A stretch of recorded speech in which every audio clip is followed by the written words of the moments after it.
Hey, vinyl lovers, vinyl junkies, music lovers, Uncle Roddus back again with another vinyl video. God, so soon. I've only just made my last vinyl video. Look, some records have come in. A big box of records came in today. I can't believe it. I ordered a big box set of records from Italy. They got here in the middle of this COVID shit. They got here in 8 days. That's the fastest delivery ever from a European country that I can think about ever. Right, so I'll stop prattling because I've got a lot to get through. But as I said in my last video, I had gone shopping on flying out on their double points day, and then I had earned enough shop credit for some free records, and two of those records have arrived. This is the first one. He is called Milk. This guy is operating under the name, or was operating under the name Milk, amongst many other monikers that he's used to record under. So his name was Ruben Winter. And the reason I say was is because unfortunately the man has passed away. He had some kind of disease that killed him, unfortunately. And so this is a posthumous release. So did a bit of research on Discogs, and he's got, this must be their third LP, his third LP. This is fantastically, really good indie, well constructed, well recorded, really impressive indie pop. I'm most impressed. Unfortunately, I guess that's all we're going to see from him, but there is a lot of music that he has released on MP3s under various names, including his own name and Milk, and I can't remember the others, so you never know, they might get some posthumous releases. This one here also just came out from my hometown, the Lee Baxters.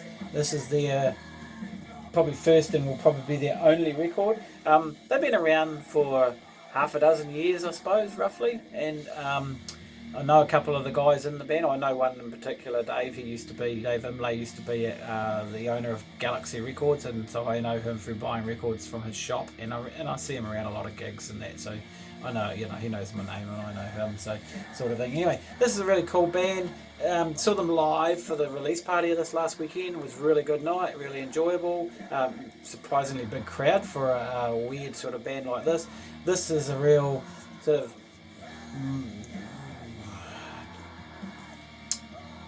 industrial, maybe, I suppose. There's a real cabaret voltaire, well, not so much on the record, but certainly live.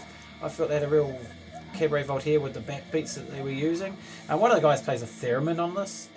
So yeah, it's very experimental, really good.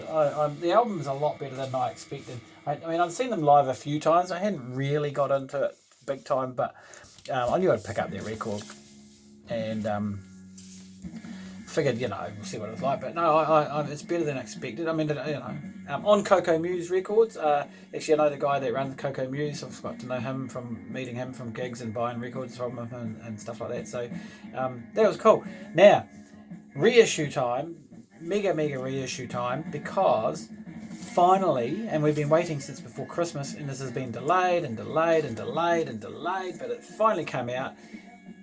Gordon's first LP, again from my hometown of Christchurch, originally released in 1981. Now this is a rather sought after record in originals. Now I don't say they'll go for huge money, but they're approaching three figures to buy them second hand if you can get them. They turn up now and again. Huge band for me in my teenage years. I discovered them in my late teens. Their second LP came out around about 1984. That's probably when I picked them up. Then I went back and bought their first LP, so I had both of them back in the day, and my all-time favourite New Zealand band, absolutely awesome. This is their first LP, is much more highly regarded perhaps than their second, but a lot of the guys don't like it as much as this one, but I like both of them. This probably is slightly better, I suppose. This is more angular, experimental kind of. The other one had a bit more commercial feel to it, and it also had a bit more rock. These guys predated grunge by 10 years almost, and they were putting out that sort of stuff. And the second album here probably had a real Killing Joke vibe to it, perhaps as well. But yeah, that's this reissue has come with this which is the original 7-inch 3 tracks that came out in 1980 originally. Now, I think from memory it was self-released, and so was this one. They were both self-released. This has had a reissue a couple of times in the 80s. I think the last reissue was 1988. This had a reissue on a 12-inch. All of them are very hard to get. I do have an original of this that I was actually picked up for a pretty good price. I paid a lot less than the guy was hoping, but he did me a favour. Unfortunately, he passed away too a few years ago from cancer. He sold me a few records. I never met the guy, but we were on Facebook and we spoke a bit and stuff, and that was real unfortunate. So, 3 New Zealand records that have just came out. Now, I have a big pile. Wow, this is a big pile that has arrived today. So, I want to talk about this because this is really exciting for me. A while back in the music blogging days, last decade really, I suppose, was I was exploring a lot of those blogs that had rare music posted online that you could download in MP3 format, and I guess they're still around, but I don't really bother with that anymore. But discovered a shitload of outsider music and alternative music and rare music through those blogs. And one in particular was Vanity Records out of Japan. Now, Vanity Records was a label in Japan that ran between 1978 and 1982. Now they put out, in total in that time, they put out 11 LPs, 3 7-inch singles, 12 flexi discs and 6 cassettes. Each were limited to around about 300 to 500 copies. So you can imagine that they're all pretty rare now, 40 plus years after the fact. So now, if you look on Discogs, their records, those originals, can be selling for quite a lot of money, way into the 3 figures. And as a matter of fact, I saw one for $1,100. Rare as hen's teeth, really, and it's the music is pretty outrageous. I picked up a reissue of one of the bands called Symphony Nervous, and I picked up a reissue of a record. I believe it's a reissue of one of the records from Vanity that I picked up a few years ago, which I really enjoy. Also, there was a kind of unofficial reissue came out via France, a compilation that came out on Vanity. Anyway, Vinyl on Demand is a record label I've heard about, but I don't think I've brought anything from them before. So I'm hoping that their quality is good, but I haven't played any of these. These have just arrived today. They put out pretty much everything on the Vanity label in a set, some box sets. Now, there's one record missing. I don't know why, because they did say on their blurb when I got an email a couple of weeks ago or so talking about this thing. I must have bought something off Sound. It's through Soundholm out of out of Italy, I guess. I don't know. I must have bought something from this shop or label online some stage, and I was getting emails and that. Anyway, I picked it up. Wow, man, I was just like blown away. So they put out 3 box sets and 2 LPs. Pretty much everything that Vanity put out, apart from the cassettes and the flexi discs. So all of the vinyl, all the proper vinyl that they put out in 78 to 82, they've reissued, apart from one record. And it'd be made at 2 records. One's just a straight single artist album. The other one is a double LP compilation. Now they actually, Vinyl on Demand actually already put that out. It must have been not that long ago, judging by the number, VOD numbers, the catalogue number, but unfortunately it's already fetching $300 on Discogs, which is a real bugger. So I don't know whether I'll ever find that. So they put out 3 box sets, 2 LPs. Box set number 1 is a 5 LP set, and basically it's a limited edition of 800. This is the official certificate number 32 of 800. So I shall quickly fix. So this is very minimal synth, experimental, out there music, electronic-y stuff from the late 70s, early 80s, out of Japan. I mean, this is the Japanese grails for me. So this is called RNA Organism. It's RNAO meets POPO. This was Vanity release number 006, originally in 1990. The next one is BGM, background music. This was also released in 1980, and this one was Vanity release number 008, so album number 8. This is Symphony Nervous. This was their debut LP, or their self-titled. So I'm not sure which one was reissued that I've got, because there's two of these, two LPs by this band. Again from 1980, and this was actually self-titled. Yes, this was Vanity release number 7, 007. It doesn't actually say that on the LPs. This one here, I can't tell you what the music's like because I haven't heard all these yet. This was from 1978. This was actually Vanity Records number 002. So this was the second LP they released in 1978.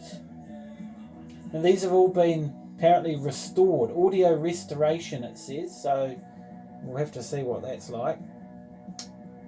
So yeah, wow, this is so cool. I mean, these records I have fantasized for many years about the label and getting hold of them. This is the compilation of the 3 7-inch singles that they released by Symphony Nervous, Mad Tea Party, and Perfect Mother. And I think there are 3 tracks on each 7-inch. So that's box set number 1. So there's 5 records all up in that box set. And then they released box set number 2. And box set number 2 kind of covers most of the rest of the releases. There's the number 447 of 800. So this one here, Dada, by JYO, Dada. Dada is the name of the band. This was the very first LP. This was 001, Vanity 001. It actually says that right at the top there, Vanity 0001 on the top of the cover there. So I'm really looking forward to getting into play these. This one here was release number 5. And I cannot tell you what it's called because it's only in Japanese script. And so are all of the... Oh, actually... Agata Morio is actually the name of the guy, perhaps? Oh, Morio Agata, whichever way... Okay, oh, there we go. It is printed here. Noramonozukan. Actually, someone called SAB, Sab, who I shouldn't have showed that record before, he's playing on this, he or she, I guess it's a he. Okay, so yeah, that's going to be really cool, really interesting. And then this one is Normal Brain, Lady Maid, and this is number 11.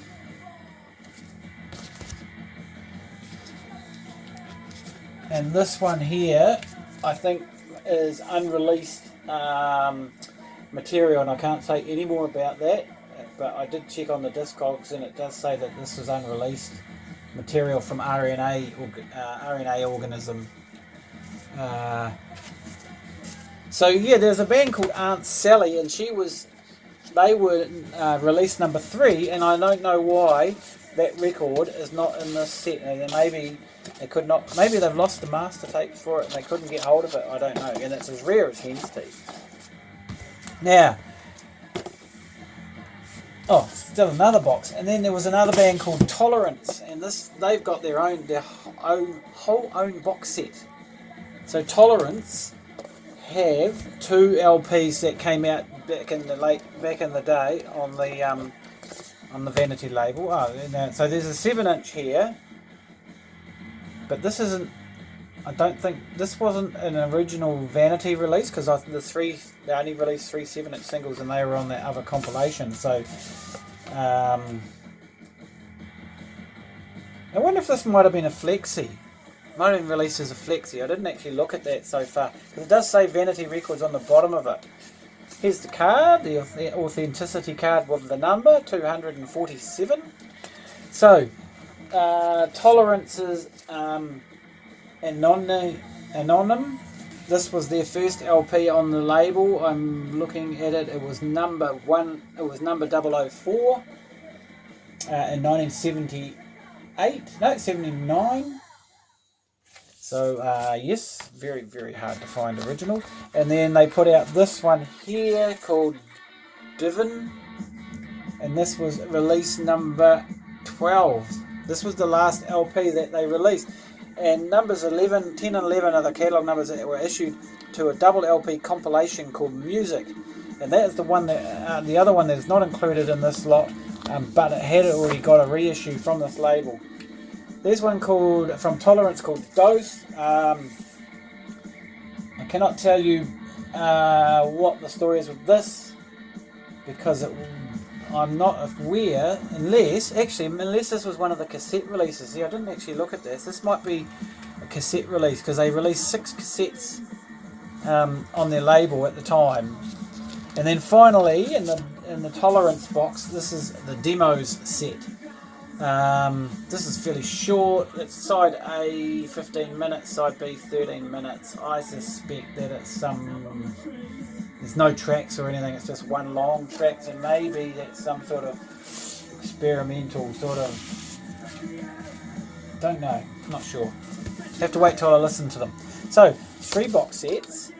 That pretty much covers all of the vinyl that Tolerance that Vanity released. And then also, so what happened was these were released individually, but then on their website they were offering us to buy the whole lot in one big box, one big caboodle. It doesn't come in a box, does it? It comes in 3 boxes. But they also had a couple other records thrown in, and as part of it. And so the first one is this one, and this is various artists' demos, and there's a bunch of bands here, and none of them put out actually anything on vinyl, but I think,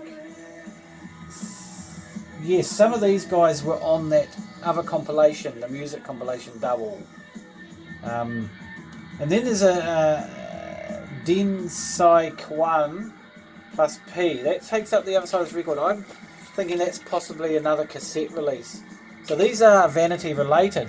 And then finally is this one, and it's one I'm a little bit puzzled about, because Ice 9 is the name of the band. There's 2 LPs here. Now look them up on Discogs. There's one called 1981, and there's one called PFLP and Bonus. There's a bonus track. Now these were originally both cassette issues, but they weren't released on Vanity. They were actually released on a different label. But the guy called Onic, or something like that, his name is on that one, and also he released some of those cassettes, and he was on that other vinyl compilation. So that's, I guess, where the connection comes from. So I have no fucking idea what this is going to be like, but you know, the Japanese have such an interesting music scene, and I have a couple of albums from Japan in my collection, but yeah, I'm really excited about this. I was absolutely over the moon that it arrived in 8 days from Italy, and cost wise it cost me less than $40 a record all up. So, you know, it was a big expense, but in the end of the day, it's actually was pretty good value for money. So, really, absolutely rapt about that. And that's a pretty long video, and that's a lot of me shitting on about crap. But I'm excited to have those 800 copies only of each of those releases. I'm not sure about these ones, the LPs, but actually I think 500 I saw on things. So if you're interested at all, get in fast if you've got big deep wallets, because it's not cheap, but it is a good bargain, to be honest. And they're only going to increase in value, aren't they? So yeah, so really all I need now is that various artists compilation called Music, which is a double LP. A lot of this stuff did get reissued on CDs, and I did discover that in the last sort of few years, but even buying them are really hard to get your hands on. Like there was an 11 CD box set came out, which must cover probably a fair chunk of this music, although I'm glad I got it on vinyl. But I went to have a look at buying that, and it was already really, really expensive at that stage. So, all right, okay, I'm going to be off now.